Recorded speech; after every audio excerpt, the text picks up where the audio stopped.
में तो बहुत मिरेकल्स हुए। जाना संभव नहीं हो रहा था, नॉर्थ ईस्ट से पूरा ट्रिप जा रहा था 40 यूथ्स का। मैंने बताया ना, मेरी नीस भी टीचर थी पूजा मोरदानी, तो पूरा यूथ ग्रुप ले जा रही थी। मेरे घर में तैयारियां चलती थी, डिस्कशंस होते थे, पर मेरे लिए थोड़ी सख्ती थी कि घर कौन देखेगा, तो अलाउड नहीं हो रहा था जाने। पर मन में बहुत इच्छा थी मैं भी जाऊं। Suddenly things fail in place, last minute तुम जा सकते हो। जा तो सकते हो ठीक है, पर इधर फिर मेरे हस्बैंड की कंडीशन थी, अगर तुझे ट्रेन के उसी बोगी में टिकट मिलेगा तो तुझे जाने देंगे, नहीं तो तुझको वापस ले आएंगे गुवाहाटी से। हम लोग ट्रेन से गुवाहाटी से जाते थे तब, अभी भी गुवाहाटी से ही जाते।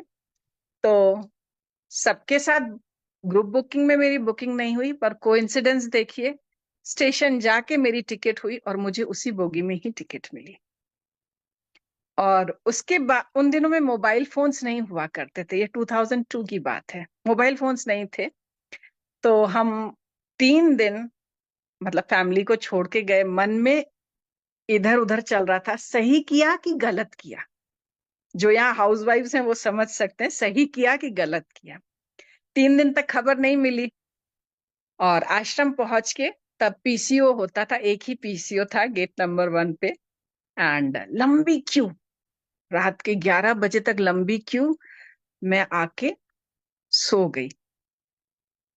सही किया कि नहीं पता नहीं। दूसरे दिन रात को मैंने तय किया मैं एडवांस कोर्स नहीं करूंगी, मैं वापस चली जाऊंगी, क्योंकि शाम को गुरुजी ने मुझे नहीं देखा, सबको देखा, गुरुजी ने मुझे नहीं देखा। गुरुजी ऐसे क्रॉस करके गए, दो तरफ दर्शन लाइन थी, शक्ति कुटीर के बाहर भीड़ नहीं हो करती थी, मुश्किल से 20-25 लोग ही हुआ करते थे उस दिनों में। गुरुजी ने मेरे सामने वाले से बात की, मेरे बगल वाले से पूछा कैसे हो, मुझे देखा भी नहीं। मैं, Guruji has not accepted me, I am going to go back now tomorrow, I have left my small child and family alone, I should not be here, it's not the place for me. ये सोच के मैं रात को निश्चय करके सो गई।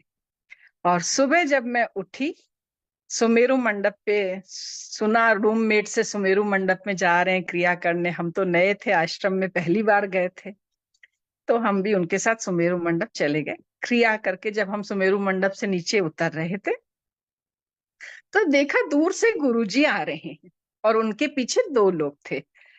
आजकल के जमाने की तरह भीड़ नहीं थी, गुरुजी के पीछे सिर्फ 2 सेवक थे और गुरुजी आगे आ रहे थे।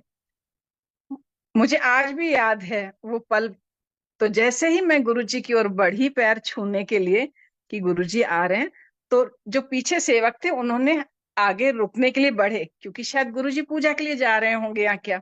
तो गुरुजी ने दोनों हाथ अपने ऐसे कर दिए, इस तरह से उनको रोक दिया कि don't stop her, let her come. और जैसे ही मैं गुरुजी के पास पहुंची, गुरुजी ने एक अजीब सी दृष्टि से देख के मुझे कहा, आ गई ना तुम।